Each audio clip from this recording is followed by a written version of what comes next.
Hello and welcome to the Hunting Illinois podcast. I'm Jason Buckley. With us today, we have Dan Stevens and Curtis Twellman, and we also have a new member of the team, which we'll get to later. It's Reed.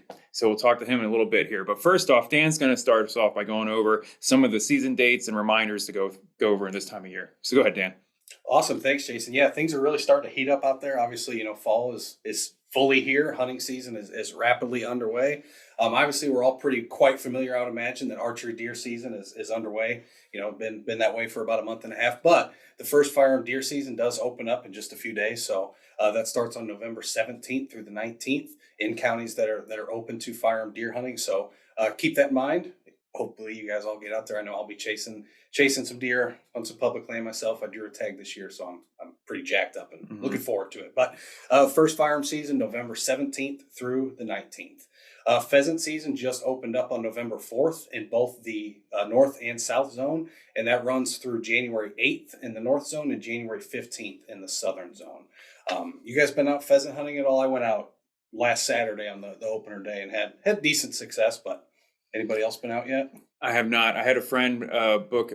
I used a friend and we applied as a group, and we bought a site to go to as a put and take site, and we forgot that we did it. so I had an opportunity, and I asked him, I'm like, hey, how'd that ever turn out? And he's like, oh yeah, we were supposed to go. And I'm like, today. Oh yeah, today. Yeah, he called me up and he's like, hey, they called me up and asked why weren't we there yet. I'm like, well, we got 2 hours before the site closes, so I don't think we're making it. But so yeah, if you guys apply or purchase your sites, check them. Yeah, make sure to look back in the system. Yeah, especially if you have friends that are relying upon you to do so. Rabbit also follows the same date, so that opened November 4th. Now that season does last a little bit longer than the pheasant season. Rabbit season closes February 15th, so you got quite a bit of opportunity out there to chase some rabbits. But what's really exciting is trapping season opens as we record this tomorrow, November 10th. Is the big opener for trapping season. So that's raccoon, opossum, striped skunk, weasel, mink, muskrat, fox, coyote, badger, bobcat, beaver, and river otter all open up on November 10th. Now there are some differing closing dates. I'm not going to necessarily read through all those. Just always check back to that digest for those specific dates. I also do want to remind people you have to have a bobcat permit prior to even going to attempt to either trap or attempt to hunt. So if you did not draw a bobcat permit this year, unfortunately, you're not eligible to trap or hunt bobcats this season. But since we're talking about fur bears, we'll kind of stay right in line there. The hunting season also opens up on November 10th for quite a few different fur bear species. So we have raccoon, opossum, fox, which is gray and red, as well as bobcat opens on November 10th. Again, make sure you have that valid bobcat permit before attempting to pursue, whether it's hunting or trapping. Another big one is waterfowl. That's open in both the north and central zone already. The south central zone opens up on November 11th, so just a few days away, and the south zone will open on December 2nd. So just here shortly, pretty much everybody will be waterfowl hunting. Last little update reminder, this is kind of a big one. Spring turkey. I know it's weird to be thinking about turkey during the fall, but that lottery application is open. You have until December 1st. I would urge you to not procrastinate. I know several people who, I've still got a month. I've still got a week. I've still got 3 days. And then before you know it, you missed it. So you got until December 1st to submit that application, and you can do that through the exploremoreil.com website. Great. Yeah, the only thing I'd add to that is check your public site regs, because normally when they have the firearm season on the public site, you cannot archery hunt. Yeah, archery season actually closes down statewide for that specific November 17th through the 19th, except a very few select counties where they don't have that firearm season. There you go. Okay, awesome. All right, well, as we said earlier, we have a new hourly employee here that's going to help us kind of spread some of the work around, and is Reed. He's a junior here at UIUC. Reed, you want to tell us a little bit about yourself, a little bit about your hunting experience, and how you came to be hourly here? Yeah, so I'm a junior here at UIUC, like Jason was saying. Major is fish and wildlife biology, and I've grown up 20 minutes away from campus, so I'm very familiar with it. But the way I've got into hunting is Uncle took me hunting 5 years ago, shotgun season. Smoked a big old buck first day out. Hooked. Yeah, I definitely got hooked. Yeah. After that, I'm like, all right, I want a bit more competition, so I decided to go archery, and since then I've been archery and pretty much strictly saddle hunting. So awesome. Love it. It's mobile and it's Good way to hunt. That's cool. Yeah, we're happy to have you. And it's really intriguing that you bring up saddle hunting because, that's something that's really started to grab hold across the hunting community, the hunting industry, however you want to describe it, the past really 2 or 3 years. Mm-hmm. And I personally don't have much experience with it. I know neither of you guys do. We have a couple friends that have tried it and didn't really find comfort in it. So it's nice to have somebody to, kind of bounce some ideas off of and get some real world experience with that kind of stuff. Yeah, no, more experience the better, and just having extra hands for sure, especially as he's going to be around for hopefully a while, and as workshops come around again, or as we do some more this winter, it's always great to have. Yeah, just there's so much that we can do. We're spread pretty thin across everything we try to do here, so excited.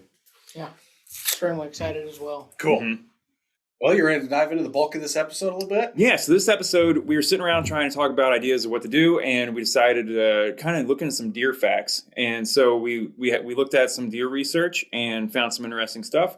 So myself, Curtis, and Dan went and summed up some things for y'all on some interesting deer facts. So who would like to go first with their deer book reports? Yeah, I'll let Curtis go first, but I do want to kind of expand on kind of why we picked this idea a little bit, because I think there's such a disconnect between the scientific literature and the hunting community. Sure. And a lot of this real world deer research is extremely applicable to whether it's your hunt planning or even your hunting strategies. And I think just understanding some of the behavior and the ecology of these species, even outside of deer. Obviously, today we're going to focus on deer with a lot of the studies that we talk about. But even outside of that, there's such a wealth of information out there that I don't think a lot of hunters tap into. And so we'll probably do this as kind of a recurring segment as we, move forward with this podcast. Every now and again, we'll have a similar episode where we'll bring up some really cool, peer-reviewed scientific research, share those findings, and kind of discuss how you can implement those findings immediately into your hunt planning strategies. But you want to take it away, Curtis? Yeah, and first off, I want to tell people just how to find this stuff, because this is one thing scientists in general have notoriously been really bad at conveying what they know to the general public. Really not good, just not good at all. Pretty much everything they write is out there available for anybody to see, usually for free. You just got to find it. But the general public doesn't know how to search for this. So really quick, just when you're looking for this, go to Google Scholar. It's a great place to start and plug in your keywords. If you're interested in deer hunting in Illinois, plug in the keyword white-tailed deer in Illinois, and then see what comes up and browse through until you see articles that are interesting to you, and check out the abstract. The abstract is going to give you a 40,000 view of kind of what this whole study is. And then if it has something that's interesting to you, you can usually read further without subscribing or anything like that. If you can't read further, if you find out who the author is, usually if you reach out to them, they will provide you with a copy, because scientists are not like artists, they don't get paid for their work. They just want people to have it. So you can usually get access to that. So this is the first thing. People don't know all this information is out there, but deer, one of the most studied critters out there. So if you punch in white-tailed deer, you're going to get millions and millions of results. And a lot of this stuff, like Dan said, can be applicable to how you hunt. And the study I picked for this episode is one that came out of Wisconsin. So it's not exactly Illinois, but just one state away, so not too bad. And this particular study is called Agricultural Land Use Shapes Dispersal in White-tailed Deer. And so this is out of the southwest portion of Wisconsin, so not too far away from Illinois, actually in Iowa and Grant County. So this is part of their CWD study. And the thing I really liked about this study, I always check out the sample size. Sample size is huge. The number is 590 individuals. Okay. Wisconsin is GPS collaring a ton of deer. This gives us a huge sample size. For me, this is the first thing I look for in a study, because you do not want to look at something that maybe looked at, let's just say 44 deer, because how many of those 44 deer were adult bucks? Look further and maybe it's 5. So if you're looking for information on adult bucks, you do not want to make any sort of assumptions off of a study done on like 5 individuals. So really big sample size. Past that, it's not too far away. It's in southwest Wisconsin, which is similar to a lot of portions of Illinois, especially obviously the northwestern portion of Illinois. So one of the cool things that I found in this study is the group of age and sex class that was most likely to disperse is juvenile males.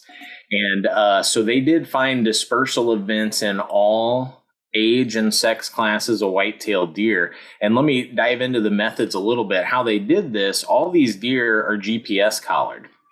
And so they have these set, so they're going to send a point every so often. I think they had these set for 4 hours. They're going to send a point and it's going to record that. So they don't have to go out and collect these collars or nothing. They collect these data points and they just provide them to them right through the cellular cell phone towers.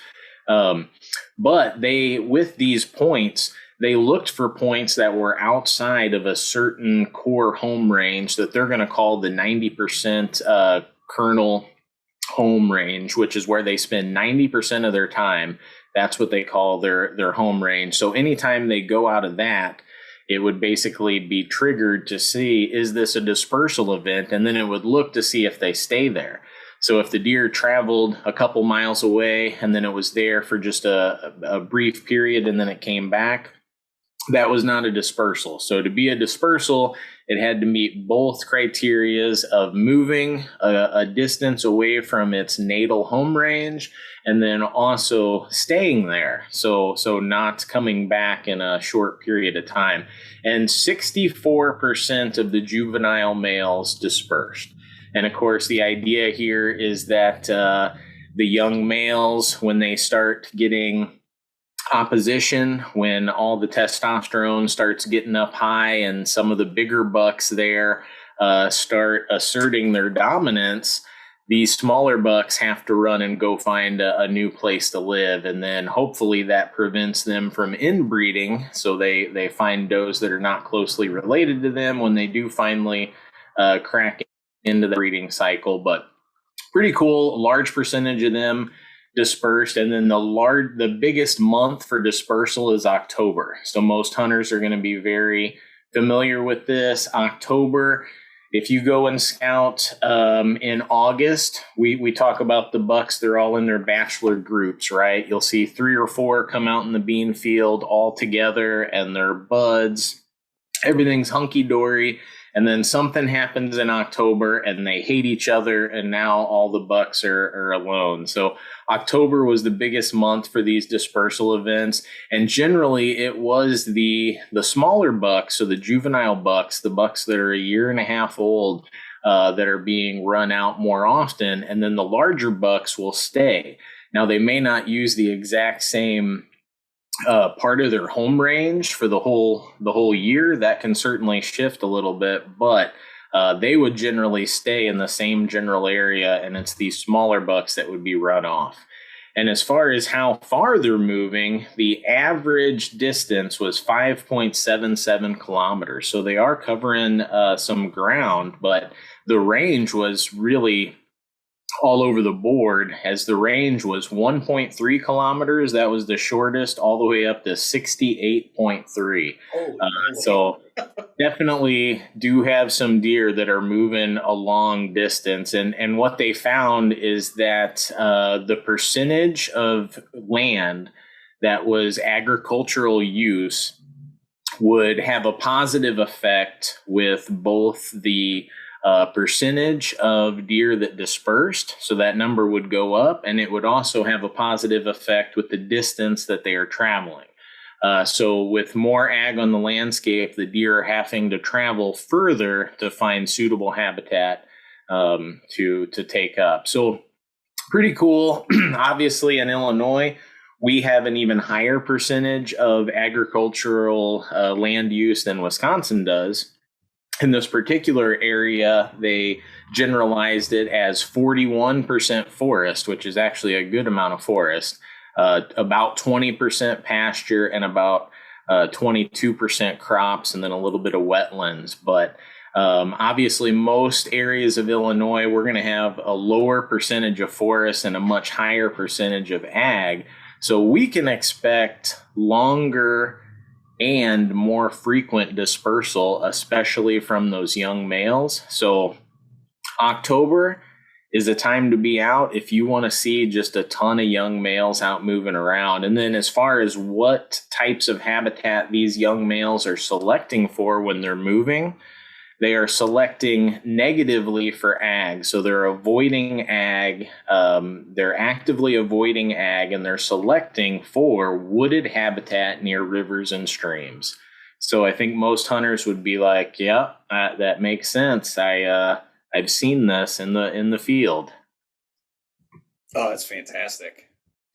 That's the kind of stuff that I really find, when science mirrors your real world experiences out there, it lets you know that, hey, maybe I'm not doing something completely wrong. Yeah. And it also really highlights, when I'm running a lot of trail cameras, October, I see a ton of bucks. I'm like, oh, that's a good looking buck. I hope I see him again. Mhm. Never even get a glimpse. I have a bunch of friends who are also running cameras. They don't ever see it again. And that just highlights why it's that dispersal. Yeah, no, absolutely. It's such a bummer.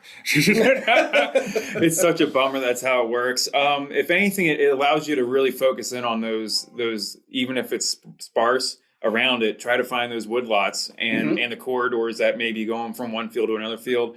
They're going to be sticking in those woodlots and hang out around the edges there. I mean, they're not going to be hightailing across a 30-acre, Right. Let's go miles across a giant mowed cornfield, Yeah, it really highlights the importance of habitat quality in the landscape. If the habitat is inconsistent, if it's fragmented, if it's kind of, compartmentalized where it's just very scattered and you almost get this island effect, where when you have big contiguous, like you were describing in some of these areas, they didn't have to disperse near as far. They found suitable areas right then and there. Well, you want to tell us about what you found? Tell us a little bit about your Sure. study. Yeah, absolutely. So I looked up eyes. So I just find it very interesting about the different animals and different species and how they see. And I think there's a documentary on Netflix that kind of dove into that. There's a couple episodes about how different animals can see. So I found just an article. I didn't find a paper, but I found a conglomerate of different things. So this is from National Deer Association, and it's just 7 facts about deer vision hunters should see.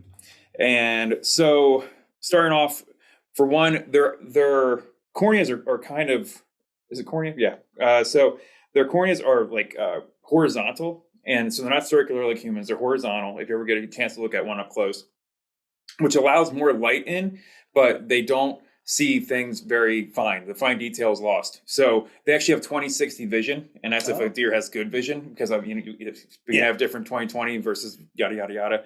But base level 20/60 vision. That means that what we see at 20 feet away is the clarity that they see things that we would see at 60 feet away. So you can imagine one of those like eye charts and having it 20 feet from you and now move it 60 feet back. That's how good their vision is, which is not good at all. And what it shows you is like the camo shirt that Reed's wearing here. That's plenty. Yeah. Because they're not going to see any higher depth than. Yeah, that's interesting. So they're literally made to see, because they're crepuscular, which means that they are active at dawn and dusk. And again, this goes with everything that we know about deer. But so since they're active at dawn and dusk, they're really made to see during those twilight hours.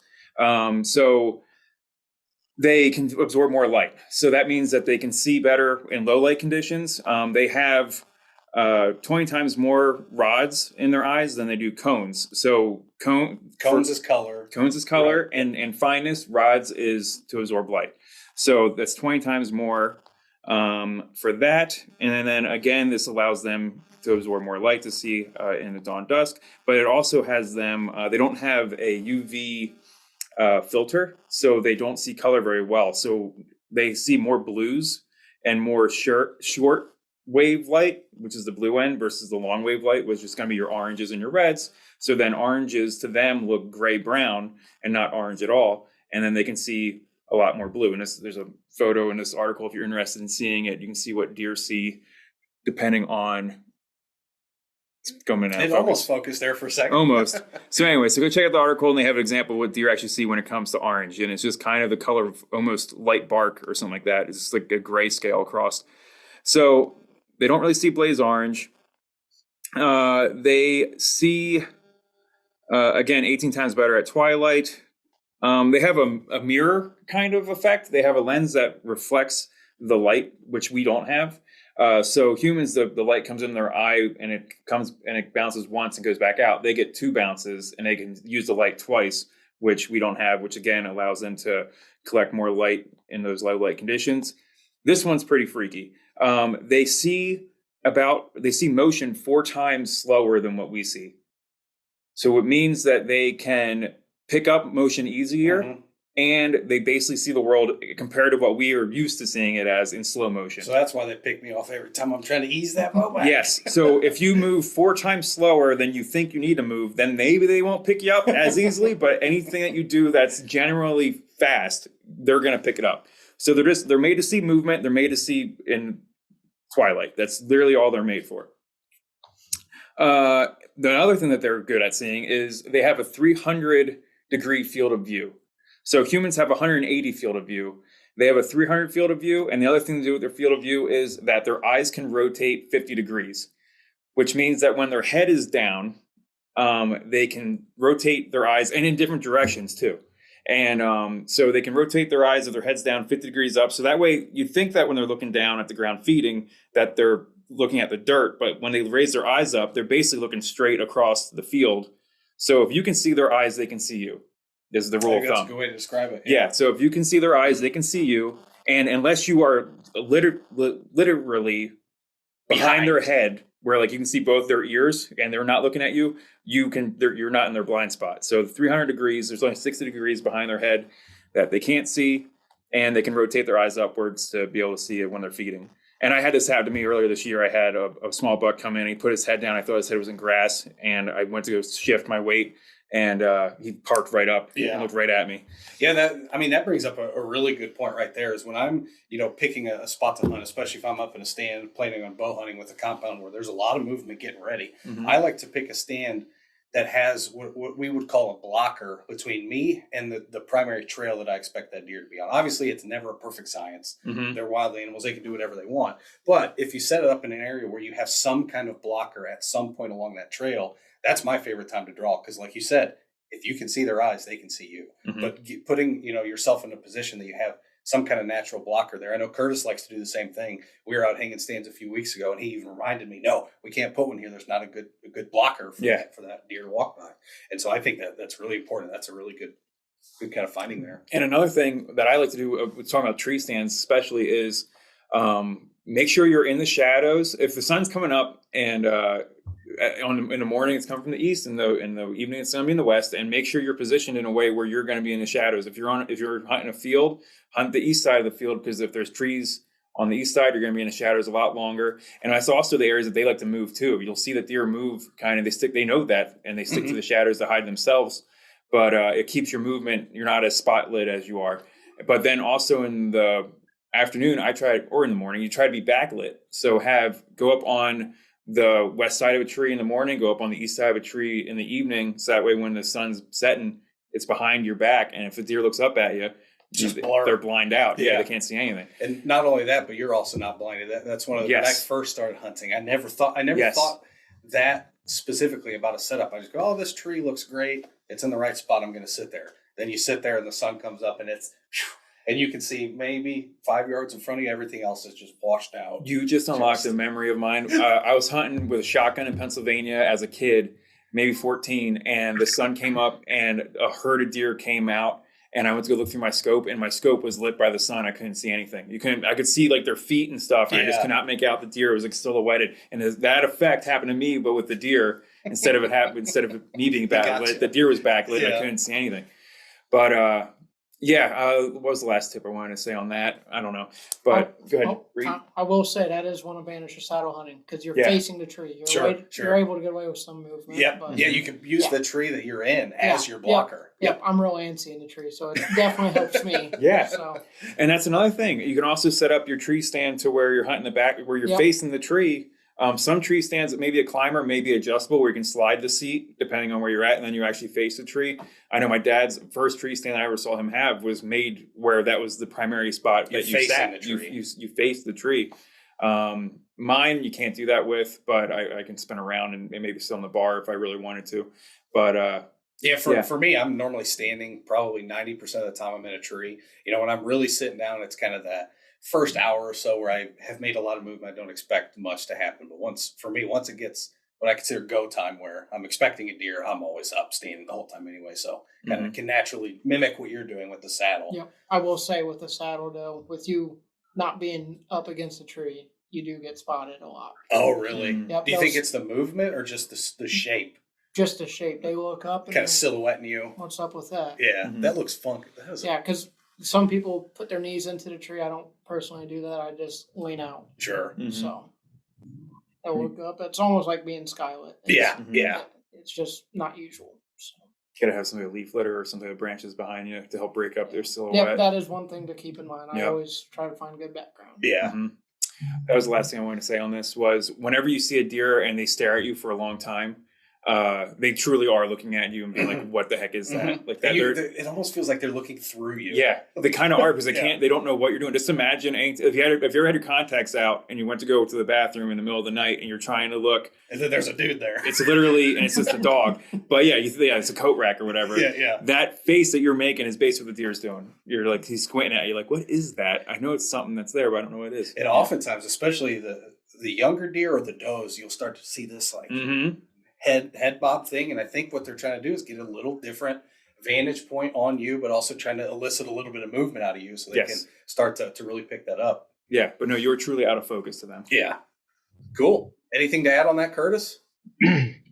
No, it really points out, like you said, needing a blocker tree, needing good background. Just because you're up in a tree, don't think you're invisible to these things. A lot can go wrong. And what really shocks me is how fast deer interpret their visual stimuli. We talked about that even before. I can't remember when we got into that, but I think it was 4 times faster than human than we can interpret visual stimuli they do. So that made me think, like, all those years, I think they're jumping the string, and it didn't make sense to me because sound is it's slow.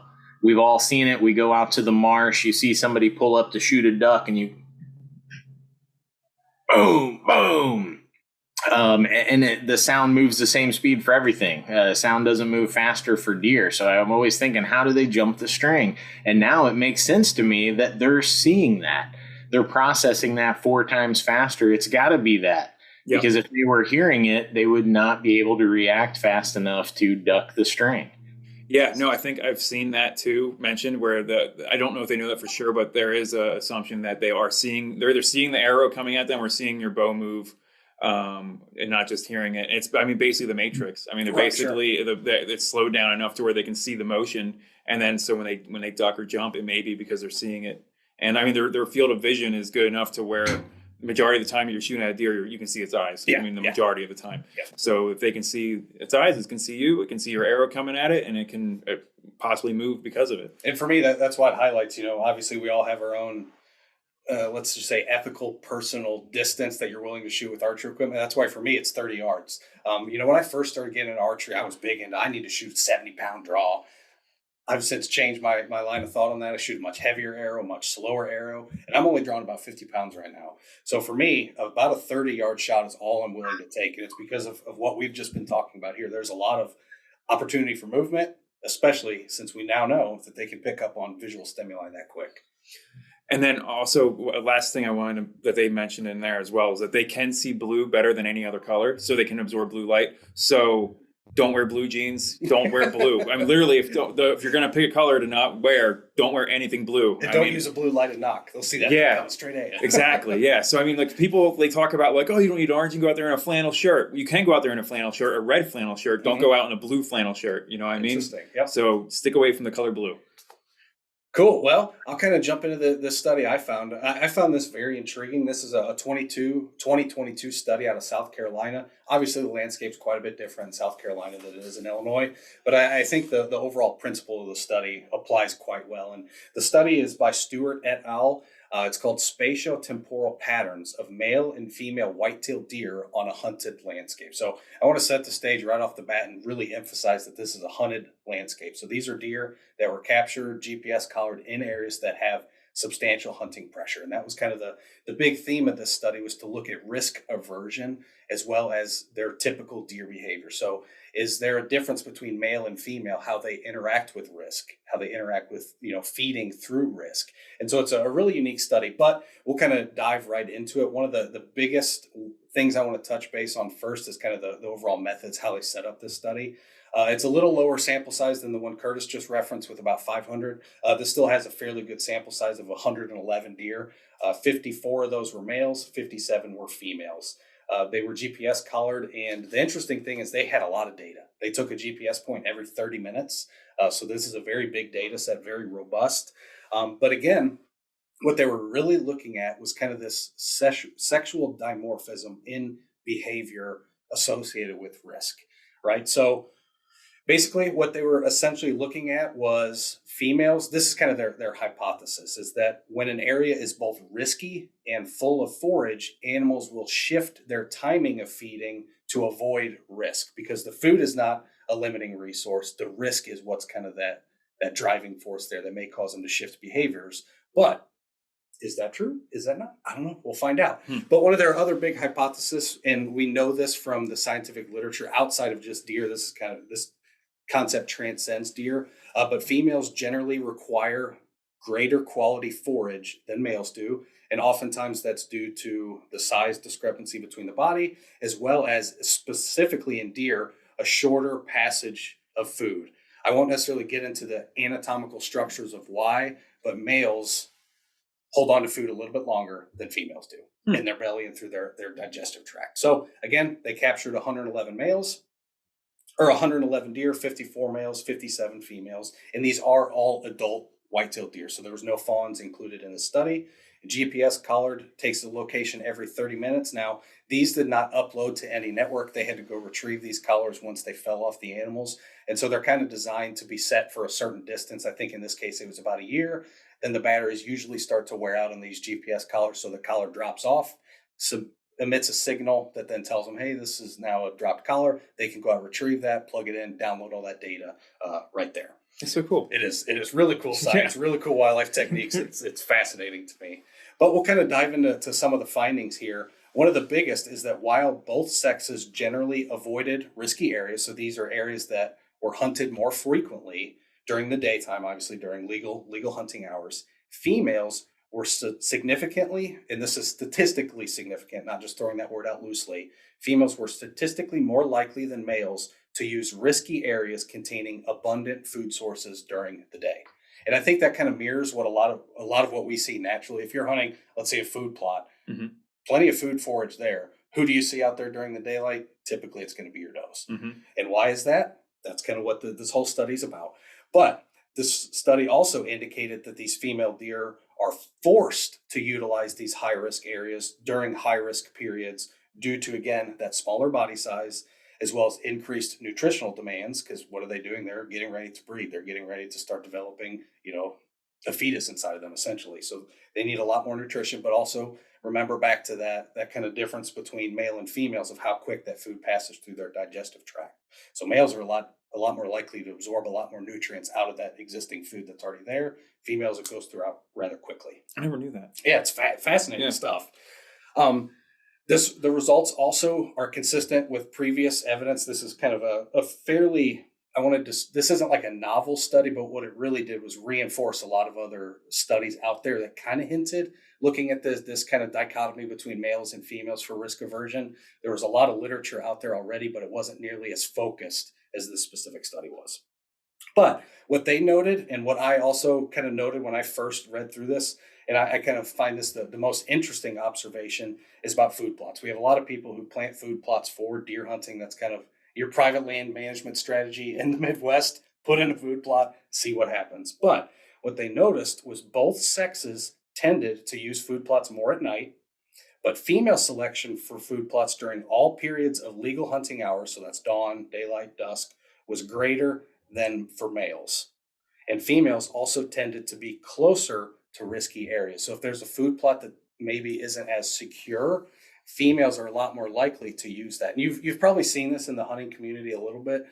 Rapidly, the past couple of years, there's been kind of an emphasis on what some of these people will call kill plots, where it's just like maybe a quarter acre or half acre food plot inside of the timber that is completely secure, completely surrounded.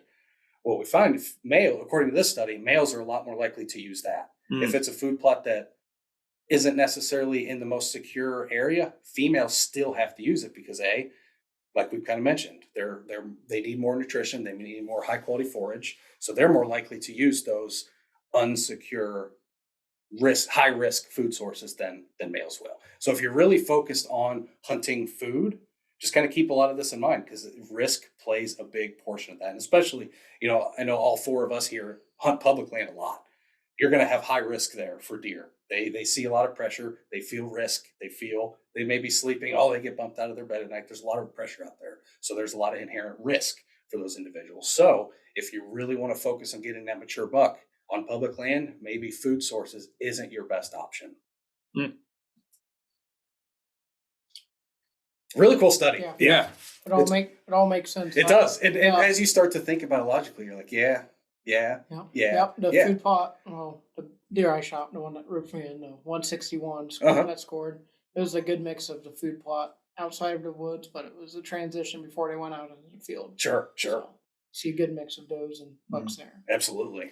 I think one of our tips that we used to give for late season hunting would be the staging area for food. Yes. Later in the season, the bucks might hang out before dark. Absolutely. Right on the edge of field. Yep. So that way you can get them that way. And again, I think that kind of ties right in with what the study says. So good call there. It's probably a high risk food source. Even if it's not a high risk, there may have been enough deemed risk throughout the rest of the season that they view it as high risk. It's also so weird because you think the bucks would be bigger, they'd be more hungry, but it's really those because they're smaller, their dash tracks are a little bit shorter, or they don't hold It's all about fat reserves are important. Yeah, and then also, they're being gonna be pregnant, so that's a lot too. Yeah. But did they see them? Sorry if you said this or not, but did they feed a lot all the time, or was it just more in the daytime? It's feeding a lot more in the evening. Okay. Like the vast majority of feeding activity. Again, this is a very heavily hunted area. This is an area they pinpointed that the primary cause of adult deer mortality is hunting. It was like 95% of all deer that have died in that area were due to hunting, which is pretty consistent with most of the landscape in the Midwest. Sure. But yes, the vast majority of feeding activity in these, again, high risk areas, so hunted areas, was in the evening time, especially for bucks. It was basically all in dark. Does were a lot more likely to hit those food sources during the day because, again, they have to. Be interesting to see who's more likely to maybe go after like acorns or something more instead of being a food plot or man-made. Sure, and not all of this was food plots. Yeah. They also did map out big oak stands that identified feed, and that's I think why they chose this 30-minute interval is because they could really have some nuance to their data and be able to identify areas like that rather than if you did like a 4-hour between each GPS ping. You may not be able to pick up on a little, 30 to 45 minute stop in the woods where they're grabbing some acorns.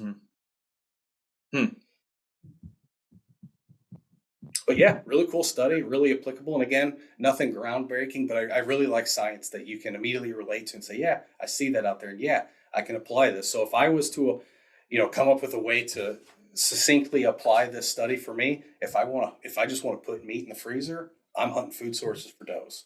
I've cut a lot of does and it was a lot of food sources. That makes a lot of sense. Yeah. And then the bucks, really the bucks that I see mostly is hunting does during rut. Right. It's really hard. I can't get on a buck to save my life in the early season. You see them on the camera and then they move and then you got to find them again. And by the time you find them again, it's already rut. And now you know why. They're feeding at night. Yeah. Feeding at night. It's that whole October lull and the quotations. We don't like throwing that around too much, but still. It's actually like we were talking about this morning, you, I, and Curtis. Curtis just pulled a trail camera we had out, pulled it this morning, looked through all the pictures. If you look at like the first couple days that camera was hung, there was quite a bit of daylight activity moving through that area. And I think that area specifically is a nice transition between bedding and feeding. So I think we were catching that movement. And basically once November 1st hit, which is when a lot of hunters start hitting the woods, we got maybe 2 or 3 daylight deer pictures, the rest at night. All the buck pictures at night. And again, I don't think it's because we're in an area that they're only moving nocturnally. I just think they're that risk averse. Those big bucks don't get big and mature by being dumb. Did they have a control with that at all, or a sister paper where they did it where it was a non-hunted area? They did not. No. No, that'd be interesting. I mean, in reality, so much there's really not any non-hunted. Yeah, unless it's preserve. Yeah, Unless it's preserve. Yeah. And again, I mean, in this specific paper, it just views hunting as that risk. I think the risk would be the same if you're looking at predation. I think you'd probably see a similar trend as well. Mm-hmm. Cool. Anything to add to that, Curtis? It matches what I've always thought. When I go hunting on public land, I think if I want to get a deer, you sit on the edge of a cornfield or the edge of a field. If you want to get into bucks, you get into the woods. Mm-hmm. On public land, you don't see bucks on the field edges. You have to get in the woods. You get into the woods, you got a chance. You see fewer deer, but if you're looking for a buck, that's what you got to do. So I've always said that. And since seeing it match up to this study pretty perfectly, that's nice. It's good when you got data to back it up. Yeah, and even if you are interested in I think even as, let's say I'm a huge buck hunter, that's all I care about. It's still very important to understand where does are feeding, where they're moving through the landscape. And this paints a perfect picture of why we so much in our content, when we're talking about, pre-rut into rut, we focus on the downwind side of either bedding or feeding. And this is exactly why. The buck isn't going to go out in the middle of that field with those does. What's he going to do? He's going to skirt the downwind side, maybe 10, 15 yards inside the woods. He's got plenty of cover. He's safe. He's secure. And he can still scent check all those does without ever stepping foot in that field. Yeah. Ever putting him in what this study would classify a high-risk area. Yeah, and that's exactly where I got a 5-pointer this year. It was a 6, broke off a point. Now it's a 5. I know I got to describe it as a 5-pointer. Hey, if you can hang a ring on it, we'll count. I couldn't. I could only see the scar where it fell off. Okay, well then it was one of the bigger ones, though. It wasn't like a little one. It was a bigger one. Anyway, I got a Basset Rack 5. I haven't had a deer steak. 1, it doesn't matter. No, 2, meat is meat. You can't eat the animals. I haven't had deer steak since March, so I'm hungry. But to the point of where the deer was, I was hunting an area that was along a river, had a big, nice field that they could have easily walked through. I mean, they always say that deer are lazy and they don't want to walk up steep slopes all the time, or they don't want to walk through this and that. Well, instead of walking through the open field and he couldn't go in the river, he walked a pretty thick piece of woods that was pretty thick with honeysuckle and everything else. And I had a decent open area right before it got thick again. And that's exactly where the buck was walking at. So he chose to walk through the thickness and through the cover and through the safety area. And concealment is important for deer. So absolutely. Even a little one like that was using the safety area. Tasty things. I know. I'm excited. Easy to drag out of the woods too. A lot easier than a 225-pound. It was still heavy. Exactly. It was still heavy. I know. That's why I kept saying to Ed. I'm like, man. I have a buddy Ed who's hunting with me. I'm like, man, imagine this was bigger. Yeah.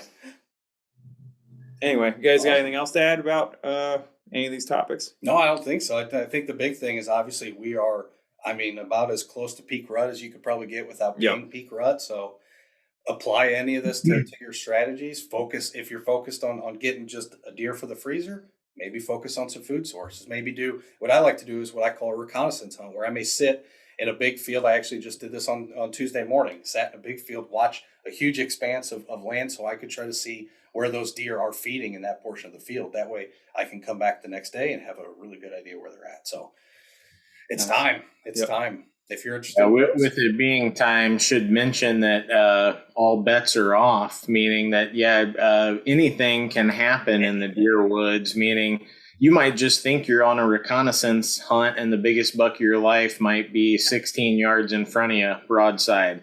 You never know what's going to happen. This is the one time a year when even the big bucks make mistakes because they've got one thing on their mind, and normally they cautiously move through the woods. We talked about how sometimes it could take them 30 minutes to move 100 yards. So think about all that time they have to spot you doing the little movement, which, everything's in slow motion to them. So we're up there looking like we're spazzing out. Think about all the chances they have to see you. This is the only time of year when big bucks are running through the woods, making mistakes. So if you're not the best hunter, get in the woods right now, because right now any gomer can get lucky. And that gomer might be you. Well said. And I do just kind of want to add a little caveat onto that too. You talked about, them being so risk averse. We talked about it with this study. Pay special attention to edges. I don't know how many times I have caught deer just standing at the edge of the field, just staring. And literally, they may do that, like Curtis said, for 30, 45 minutes, just waiting to see if there's any danger in that field. And this is the time of year, especially bucks, they're going to do that. They're going to sit there on the edge of the field, wait for that doe to enter that field, and then the chase is on. So if you're hunting a food source and it's a big open field, don't just look for a deer standing in the middle of the field. Hyper focus on that edge, because especially as we're getting towards the portion of the season where pressure is a concern. Deer have been moved around. They're starting to pick up on the hunters are in the woods. Pay special attention to those field edges, because you may just pick up, it may just be a little ear doing that, and that's all you see. Mm-hmm. But if you're hyper focused on just seeing a deer in the middle of that field, they may never do that this time of year. Yeah. No, man, that little ear twitch, even for, I'm talking about how humans see, when we can pick up movement too. We can. And we can. On Tuesday night, I was sitting there and I had a fawn to my left, and I just saw, she blended right into the tall grasses I was in. And I saw a little ear movement. I looked over and I'm like, oh, there's a deer head. And I look all day I was sitting there staring at this, and it didn't see her. I don't know how the hell she got in there. Yeah. And the next thing you know, she's 10 yards away, ear movement. I'm like, oh, hi, sweetie. Yeah, what's up? Where'd you come from? Yeah, her and her mom and her sister came out. But no, it's just interesting. And then again, go back to the field of vision. I mean, all they got to do is stick their head out in the field, and they got 300 degrees. They can see the whole field, man. Yeah. If you can see a deer head, they can see you. It's like a fisheye lens. Yeah. I mean, it's crazy. It's a slow-mo fisheye lens. Yeah, just looking for that any type of movement. Well, Curtis, you have any unique strategies you're going to implement over the next few days as you get out there? I know for me, kind of what we focused on, I'm just going to hunt a lot of the downwind side of bedding and feeding and see how things go. But any specific strategies you're going to try out? Yeah, I think I'm going to roll in a cow pie and really get set up. So that I don't know. I'm at the Hail Mary portion of my season. I started off really strong. I was on deer really good. And my past two sits have been very disappointing. So my confidence level is down. So I don't know. I've had activity at my mock scrapes, but it's a whole bunch of smaller bucks. And I'm trying to shoot a mature buck this season. So I don't know. I'm in the Hail Mary portion, so we'll see. I've got the rattling antlers in my bag. You never know what could happen, but I'll give it one last ditch effort before the firearm season to run an arrow through one. But I think I'm down to maybe 3 or 4 days I can get out there. So wish me luck. Absolutely. Keep us posted. Mm-hmm. And then just one last season update. Last episode, we talked to Phil Borsdorf. I'm horrible with last names. Phil. We talked to Phil, the Hunter Heritage manager, and he had said that he had never killed a mature buck. And I would be glad to report back that he has since killed a mature buck, the first of his life, and on public land, and it was a doozy. It was. We saw photos of it, and we'll have him on to tell that story eventually as a follow up to him saying, "Don't listen to me. I don't know what I'm talking about. I never killed a mature buck before." Got it done 2 weeks later. Yep, he got it done. So he knock on wood, he knocked it out. So congratulations to Phil. Awesome. Yep. Well, I think anything else, Reed? What you got going on, Reed? I think with rut starting to kick up, the only thing I'm going to do differently is, especially if I don't have anything going on during the day, I get out and stand about 2 hours earlier this time. Got a lot of activity between the 11 and 2 o'clock time frame. Love that. Mm-hmm. So midday is my jam. So I love hearing that. Yep. Gets me fired up. Yeah, you just can't be stuck in a mindset of early October, late January, right, where they're only going out to food late evenings. Yeah. So well said. Try new things. Awesome. You're not going to kill one sitting on a couch. Nope, not at all. All right. Well, with that, we'll see you all next time. All right. Sounds good. If you make it out there, send us pictures, send us stories, and stay safe and happy hunting. Yep. Good luck.